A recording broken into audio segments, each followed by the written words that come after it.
nós vamos fazer um pedido para o Senhor. Estende tua mão para o altar. É mês de aniversário. Nosso Deus é um Deus de bondade. E eu quero que você peça para o Senhor duas graças. Duas graças. Uma para você. Não é para teu filho, não é para tua filha, não é para pessoa que você ama, é para você. Uma você vai pedir para você. O que você quer pedir para Jesus no mês Filhos de Sião? E você vai pedir essa graça. E a outra você pode pedir para quem você quiser. Pode pedir uma cura, uma libertação, pode pedir uma graça para a pessoa poder encontrar o seu caminho também de trabalho, o seu caminho com o Senhor. Estende a mão aqui para o altar. Fala para o Senhor, qual é essa graça que você quer pedir para o Senhor no mês Filhos de Sião? Eu quero pedir, Jesus, agora, que todos esses pedidos que estão sendo lançados sobre o altar, aonde você foi oferecido ao Pai em sacrifício incruento, sacrifício sem crueldade, mas o mesmo sacrifício da cruz, e que tu, Senhor, instituíste no dia da Eucaristia. Nós te pedimos, Senhor, por este sacrifício. Te pedimos, Senhor, pela intercessão também dos santos que já passaram por esse grupo de oração e estão no céu.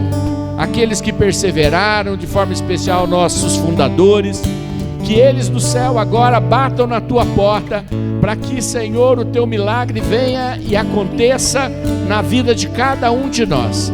Te entregamos, Senhor, estes pedidos. Coloque a mão na pessoa que está do seu lado, levemente. Se não quiser tocar, não tem problema, você só põe de leve, assim pertinho, e fala para Jesus que você quer oferecer esse teu irmão, essa tua irmã para Jesus, que você a entrega agora, para que Deus faça na vida dela, na vida dele, tudo aquilo que está no plano do Pai, no plano do amor de Deus, no coração amoroso do Senhor. Vai entregando para Ele tudo isso agora. Toda essa pessoa que está aí perto de você, talvez seja uma pessoa da sua família, talvez não tem importância. Você pede agora, Senhor, esta minha irmã que está aqui hoje veio para bater na tua porta e pedir uma graça. Senhor, esta pessoa que está aqui hoje veio para ter uma experiência pessoal contigo, que ela não saia de mãos abanando, mas que tu a toque com poder e com teu Espírito, Senhor. Clamamos o teu nome, porque o teu nome, Jesus, é soberano, porque o teu nome, Senhor, está acima de todo nome, e diante do teu nome, todo joelho há de se dobrar, na terra, no inferno e em todos os lugares. E por isso, Senhor, invocamos o teu nome, que se realizem, Senhor, neste grupo de oração, as graças que planejastes. Toca as nossas vidas, toca a vida dessa minha irmã, toca a vida desse meu irmão, com o teu poder. Amém. Amém. Amém. Nós todos intercedemos por muitas pessoas e queremos muito que elas sejam alcançadas pela graça do Senhor, que elas tenham um encontro com Jesus, sejam transformadas, experimentem o amor de Deus, descubram como são amadas e como o amor transforma. Só que Deus, Ele vai cercando estas pessoas por quem nós rezamos, vai envolvendo estas pessoas, vai criando oportunidades, vai fazendo sugestões, mas Ele não entra enquanto a pessoa por si mesma não disser, pode fazer, Jesus. Às vezes a pessoa nem fala com convicção, mas quando rezamos muito, Deus aproveita as pequenas brechas. Mas autorizar o Senhor para nos tocar é fundamental. Abre os teus braços, fecha só um pouquinho os teus olhos. Eu quero que você imagine a sua casa, aonde você mora, e que você veja nesse momento que Jesus está entrando na sua casa e que você vai dizendo, pode entrar, Jesus. Tu és bem-vindo, nós te recebemos, Senhor, nós te acolhemos, pode entrar na minha casa, eu te autorizo. Lembre-se que a casa é um lugar que Deus te deu posse, Não importa que ela seja alugada, emprestada, seja só um quarto. Mas você nesse momento pode autorizar e dizer: eu te autorizo. Entra, Senhor, com todo o teu amor, com toda a tua presença, com toda a tua bondade. Eu quero neste momento deixar você entrar. Tem muita gente lá, Senhor, que não te conhece como eu conheço. Tem gente lá que não experimentou o amor como eu experimentei. Eu mesmo preciso, Senhor, experimentar mais e mais o teu insondável amor. Entra, Senhor, eu te autorizo. Eu te autorizo, Senhor. Leva luz aos cantos que ainda estão escuros. Leva luz para que eu veja a poeira e possa tirar a poeira da minha casa. Que eu possa colocar as coisas no lugar. Senhor, há muita coisa fora do lugar na minha casa. Eu te peço, Senhor, entra para que eu possa ver como colocar as coisas no lugar. Pede para Jesus, deixa Jesus te mostrar que Ele está mesmo querendo e entrando na sua casa. Eis que estou à porta e bato. Quem ouvir a minha voz e abrir, entrarei e cearei com Ele. Vamos comer juntos, Jesus. Vamos sentar juntos, Jesus. Entra na minha casa, a porta está aberta, Senhor. Entra, Senhor Jesus. Quando a gente... eu acho uma das coisas muito interessantes na Festa da Misericórdia, por exemplo, porque no quadro que Jesus mostra para Santa Faustina, ele mostra exatamente Jesus em uma porta. É sempre Jesus às portas, diante da porta. No ano 2000, quando o Papa São João Paulo II quis celebrar o jubileu, o que ele fez? Criou a Porta Santa, que todo mundo tinha que passar, e se passasse por ela, recebia muitas bênçãos. Hoje, no nosso... na abertura do mês Filhos de Sião, eu quero que você fale para o Senhor: pode passar por essa porta da minha casa, do meu coração, do grupo de oração, aqui da paróquia, aonde você trabalha. Fala: Senhor, e que você possa lembrar, quando você chegar no seu trabalho amanhã, pede para Jesus te ajudar, que o anjo do Senhor te ajude. Você para na frente, faz uma oração e fala: Jesus, pode entrar agora comigo. E autoriza Jesus a entrar lá no lugar onde você trabalha, o teu escritório, o trabalho que você vai fazer de veículo, dentro do teu carro, do carro emprestado, do ônibus que você vai entrar. Eu não sei o que você faz profissionalmente. E se você estiver desempregado, lá na porta da tua casa você fala: Senhor, abre uma porta para mim também e entra comigo. Que a partir de agora você não vá para qualquer lugar, você vá para o lugar aonde Jesus entra com você. Se compromete de fazer isso amanhã, aonde você for, lá, e dizer: entra comigo na minha casa agora, entra comigo no meu trabalho, entra comigo, Senhor, agora eu te peço. Se você tem que trabalhar pela internet, você fala: Senhor, entra nesse troço aqui, já que isso vive povoado de tantas coisas que às vezes contaminam. Entra também por isso, Jesus. Te peço agora, Senhor, entra comigo, Senhor. As portas estão abertas para ti, e eu quero passar pelas portas que tu abristes para mim com você. Não quero entrar sozinho, porque senão eu me perco, senão eu não encontro o caminho, senão eu não acho a maçaneta. Então abre, Senhor, agora. Vai falando para o Senhor abrir, vai falando com Jesus.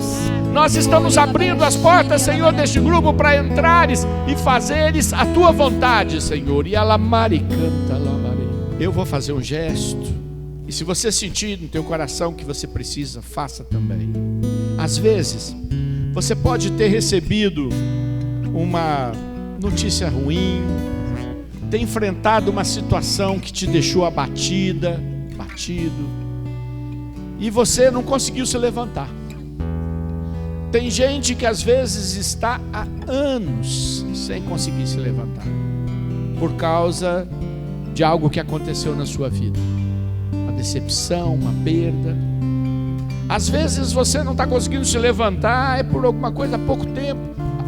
Muitas vezes isso virou doença. Você ficou tão abatido, abatida, o diabo ficou fazendo tanta opressão, que você perdeu a sua resistência, o seu sistema imunológico ficou mais enfraquecido, e as doenças vieram e se instalaram, e agora elas já estão aí. E nós vamos pedir ao Senhor que nos erga do chão. Não dá para passar a vida inteira lá no chão, derrubado que fomos, ou por alguém, ou por nós mesmos, ou pela vida, às vezes pela família, que é onde a gente toma pancada mais forte, porque às vezes você não espera apanhar ali. E aí você precisa que o Senhor venha com um braço forte, não é um bracinho não, é um braço forte, e te erga do chão.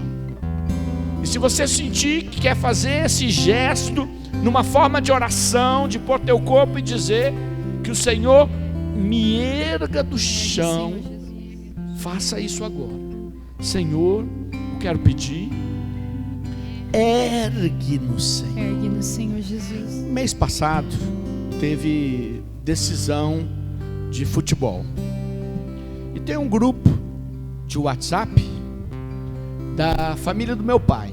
É um grupo bem grande, tem acho que mais de 200 pessoas, porque a família era grande, né? Mãe, a família do pai, todo mundo, um monte de irmãos, com um monte de filhos, e metade corintiano e metade flamenguista, e ia ter a decisão lá da Copa do Brasil, e começou a briga.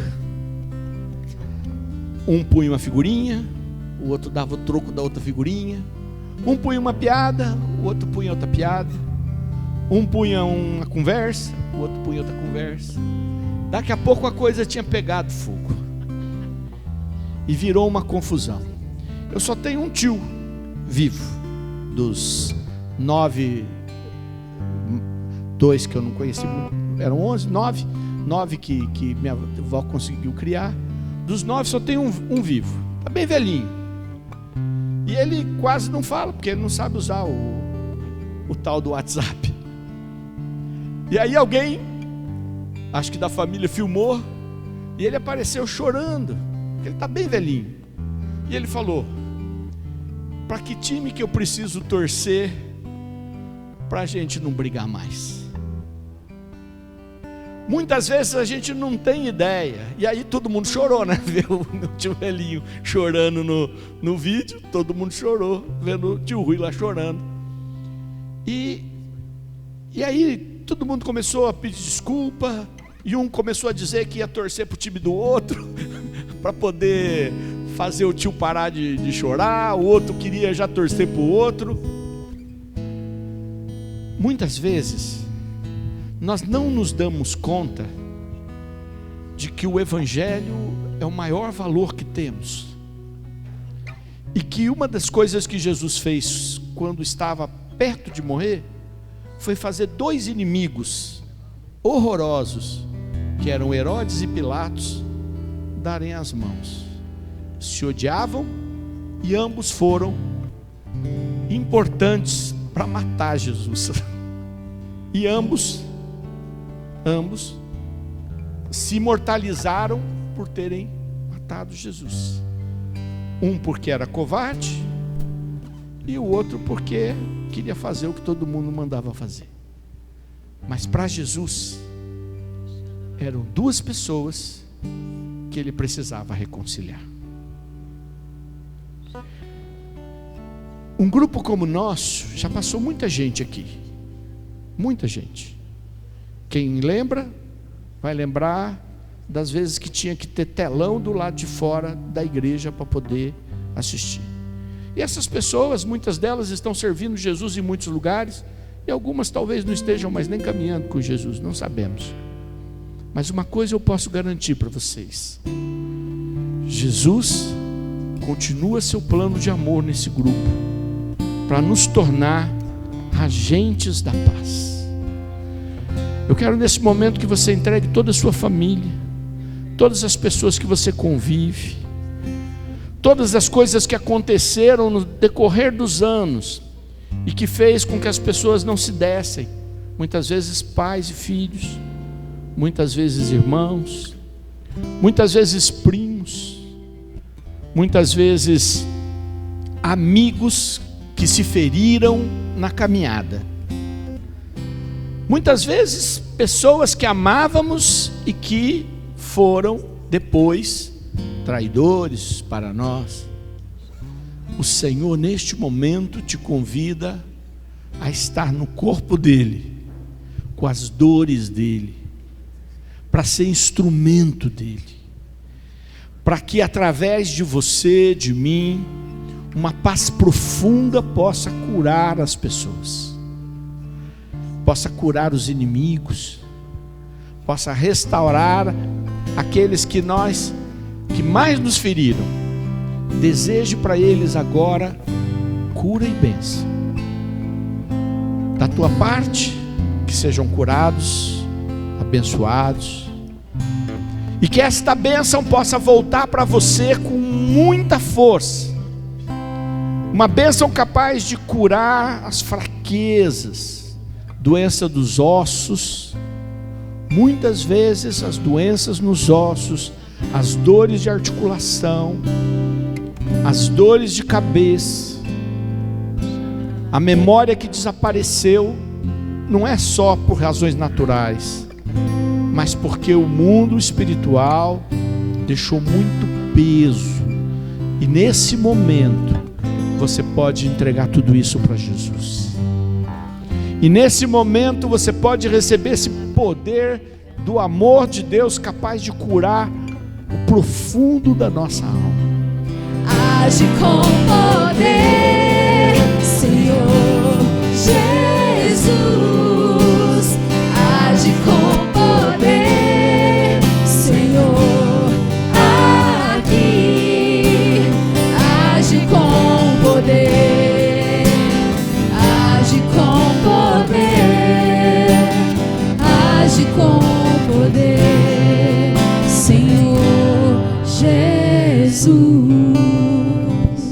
Hoje, na abertura do mês Filhos de Sião, um texto da Carta de São Paulo aos Hebreus, capítulo 10, a partir do versículo 32. A carta de São Paulo aos Hebreus é uma das cartas mais misteriosas que a gente tem na Sagrada Escritura. Por que misteriosas? É uma das, porque o Apocalipse de São João também é muito misterioso. Mas a carta aos Hebreus, primeiro, que a autoria dela, de São Paulo, não é muito questionada, se foi ele mesmo que escreveu, se foi algum dos seus discípulos. Alguns dizem que foi Apolo, grande pregador, que passou por muitos lugares antes mesmo de São Paulo chegar. Ele mesmo faz uma citação, uns dizem sou de Apolo, outros dizem sou de Paulo, mas a gente não escuta mais sobre esse Apolo, só sabia que ele era um grande pregador. Alguns dizem que essa carta também é dele, outros dizem que é uma carta ditada pela Virgem Maria a alguns dos discípulos quando ela viveu na casa de São João.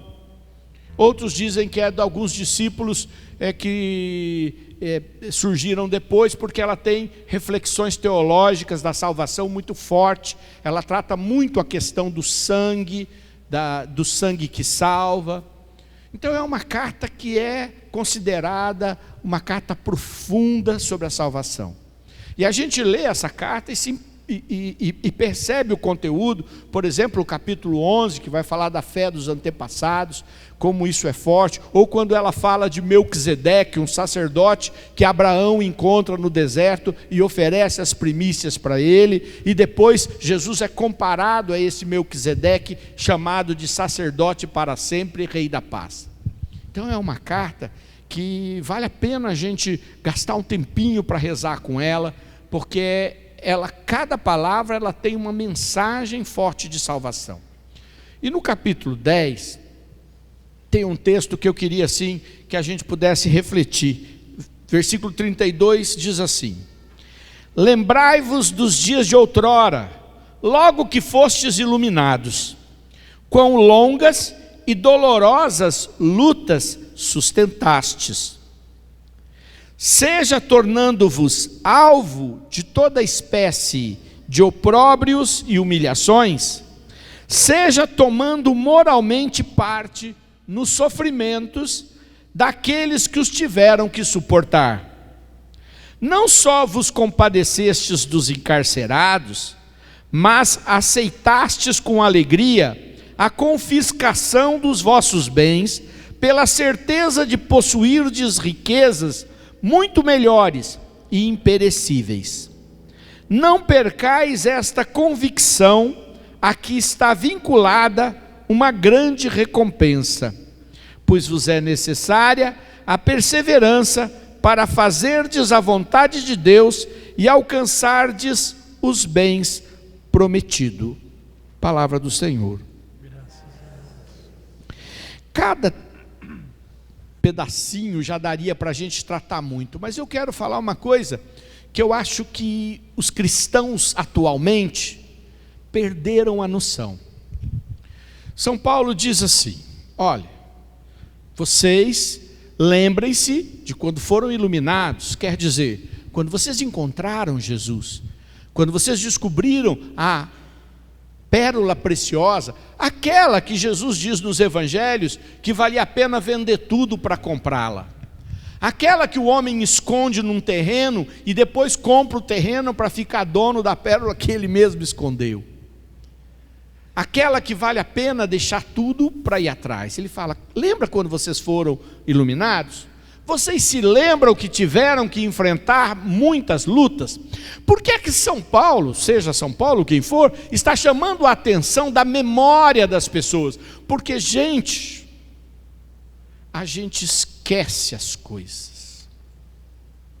A gente esquece as bênçãos recebidas, a gente esquece as lutas que o Senhor nos deu a vitória, e começamos a não perceber mais o que o Senhor fez para nós. Eu quero contar uma coisa para vocês: eu sou grato pelo que o Senhor fez na minha vida, e se eu não receber mais nada do Senhor, eu sou muito grato, porque eu já recebi demais, porque Ele mudou a minha vida, porque Ele me arrancou do profundo do abismo, me deu uma história, porque Ele me fez um homem novo. Eu sou feliz por isso. Se eu não receber mais nada do Senhor, a minha memória me diz: Sidnei, agradeça todos os dias, de manhã à noite, de manhã e à noite, de manhã à noite, porque eu tenho muito para agradecer, muito. E o autor vai dizendo: você que recebeu essa graça, lembra que teve combate, porque nenhum de nós, ao encontrarmos Jesus, teve só vida fácil. Tem gente que quer virar cristão para ter vida fácil, e eu vou dizer: se você virar cristão, a tua vida vai ser fácil, porque Ele vai abrir os caminhos, mas é uma vida de luta, E aí, tem uma parte que eu acho que é fantástica, que deviam ser lidas em todas as igrejas cristãs do mundo, do Brasil, na atualidade, principalmente nós. Essa que diz assim, olha só: seja tornando-vos alvo de toda espécie de opróbrios e humilhações, seja tomando moralmente parte no sofrimento daqueles que os tiveram de suportar. Não só vos compadecestes dos encarcerados, mas aceitastes com alegria a confiscação dos vossos bens. Então eu vou contar algumas coisas para vocês. O pessoal não sabe se essa decisão, se esse livro, o autor está falando logo em seguida, próximo do ano 70, quando Jerusalém foi destruída, cumprindo a profecia de Jesus, que olha para Jerusalém e fala: não sobrará pedra sobre pedra. E quando o general romano chega às portas, ele manda quebrar todas as muralhas e fala assim, ele diz a frase: não deixar pedra sobre pedra. E os soldados, além de dominar, escravizar todo mundo, tinham que quebrar todas as muralhas e todas as partes do templo de Jerusalém, para cumprir a promessa de Jesus. Ele não sabia, mas estava sendo instrumento para cumprir.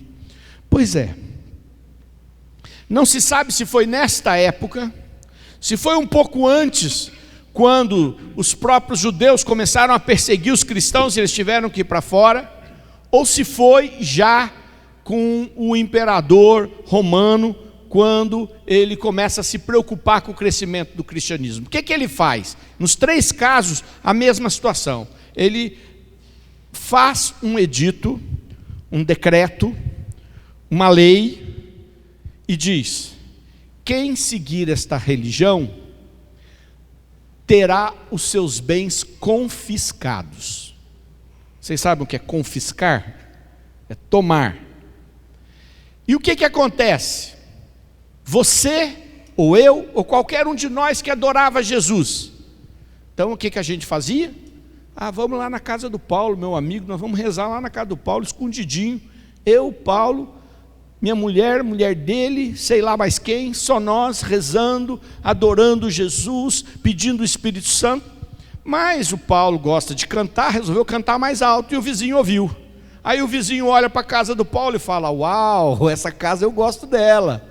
Aí ele vai lá e denuncia, e diz assim: aquele Paulo lá está reunindo na casa dele sendo cristão. E quem denunciava ficava com os bens do denunciado. Quer dizer, todo mundo queria denunciar, e vocês podem imaginar quantas denúncias falsas também não existiu, para poder tomar a casa dos outros, para tomar o quintal dos outros, para tomar a chácara dos outros, para tomar a fazenda dos outros, para tomar a padaria do outro, para tomar o negócio do outro, para tomar o que o outro tinha. E o que diz o Hebreus? Vocês não se importaram de terem confiscado os vossos bens, na certeza de que estavam ganhando bens imperecíveis. Pergunto para vocês: se acontecer isso hoje, quantos de nós continua cristão? Se ameaçar o teu bolso, se ameaçar o que você tem, quantos de nós continuamos cristãos? Pergunta para a pessoa aí do lado: será que você continua? Pergunta. Vai faltar dinheiro, você vai perder suas coisas, aquele negocinho que você trabalhou para ter, que você lutou, perdeu tudo. Aquelas coisas que você comprou, você não vai ter dinheiro para pagar, porque você tinha uns aluguel que não vai vir mais, e aí? Você ia ter uns carros que você vendia, não tem mais. Aquele carrinho que você vende, suas coisinhas, não tem mais. Quantos permaneceriam nos dias de hoje cristãos? Eu vou dizer para vocês, estou para dizer que o esvaziamento ia ser grande. São Paulo faz questão de dizer: olha, uns foram presos, humilhados, apanharam. Paulo várias vezes foi deixado como morto. Achavam que ele tinha morrido. Como morto não podia morrer dentro da cidade porque contaminava. Arrastavam ele para a ponta da cidade e largavam ele lá. Não era você não, viu, Paulo? É o outro. E deixava lá. Daqui a pouco ele acordava, se levantava e voltava de novo. Quantos aguentaríamos apanhar? Talvez. Ser humilhado? Poucos, porque rapidamente nós nos tornamos, precisamos mostrar, precisamos não ficar humilhado. Quantos de nós veríamos, e ele fala, sofreram com os encarcerados, porque às vezes não foi você que foi preso, mas foi alguém da tua família, foi alguém que você ama, alguém que por tua causa está lá preso, no meio dessas injustiças, porque às vezes interessava mais atingir o outro do que atingir você. A gente sofreria ou não? Pergunta para o irmão se ele ia sofrer se acontecesse tudo isso. Ia sofrer? Tem gente que vai falar: não, se você fosse preso, eu ia ficar feliz da vida. Pois é. E mais, o confisco dos bens. Os primeiros cristãos passaram por isso. E o que aconteceu? A igreja floresceu, a igreja gerou frutos, as pessoas deram a volta por cima, as pessoas não se esqueceram, porque estavam repletas da iluminação do Senhor. É isso que o mês Filhos de Sião está chamando a atenção para nós hoje. Quanto Jesus é importante para nós. Quanto a fé é importante para nós, ou quanto as coisas é que se tornaram importantes. É claro que Jesus faz e tem poder para fazer milagres impressionantes, e eu já vi e vi na minha vida, e quantas bênçãos e quantas coisas progrediram, e eu olho e falo, como que isso progrediu? Eu não fiz o suficiente para isso, mas Deus agiu e deu prosperidade, e Deus agiu e deu bênçãos inesperadas, e Deus agiu e deu saúde onde eu não tinha como ter. Mas o que é que tem valor para mim? São os presentes que o Senhor pode dar e deu? Ou Ele é o valor que eu quero ter? E aí eu sou capaz de suportar todas as coisas por causa dele.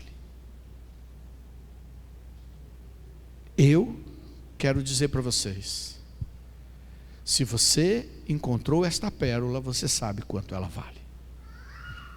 E ela vale muito. E as outras coisas não valem nada perto desta. Quando você vê uma pessoa entregar a vida para Jesus, e deixar as coisas para entregar a vida para Jesus, você começa a entender o tamanho do valor dele.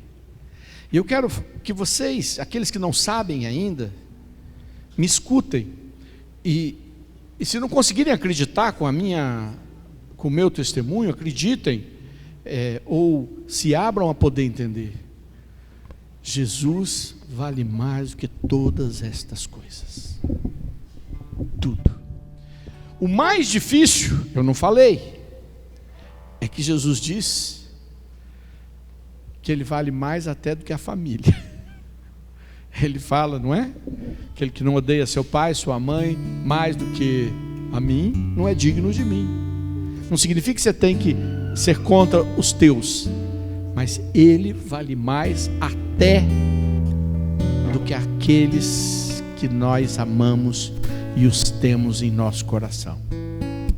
Ele vale mais que tudo. Te convido agora a pedir para Jesus te dar essa experiência de sentir quanto Ele vale. E você vai perceber que muita coisa que está te entristecendo, muita coisa que está te arrasando, muita coisa que te dói, vai perdendo a força perto dessa conquista, que é Ele, Jesus. Tu és a pérola, tesouro. Dá agora, Senhor, aos que nesta igreja estão, descobrir que ter a Ti vale mais do que todo ouro, vale mais do que todas as coisas, porque Tu és o que há de maior valor. E por isso, Senhor, contigo podemos saltar montanhas, enfrentar exércitos, podemos passar pelo vale da sombra da morte, porque Tu vales tudo, Senhor. Eu quero, Senhor. Pede para Jesus essa experiência, esse sentimento, desse amor poderoso que é Ele. Viver pra mim é Cristo, morrer pra mim é ganho. Não há outra questão quando se é cristão, não se para de lutar. Triunfarei, triunfarei sobre o mal, conquistarei troféus. Não há outra questão quando se é cristão, não se para de lutar até chegar ao céu. Mais uma vez, viver pra mim é Cristo, morrer pra mim é ganho. Não há outra questão quando se é cristão, não se para de lutar. Triunfarei, triunfarei sobre o mal, conquistarei troféus. Não há outra questão quando se é cristão, não se para de lutar. chegar ao céu. Estivemos reunidos em nome do Pai, do Filho e do Espírito Santo. Amém.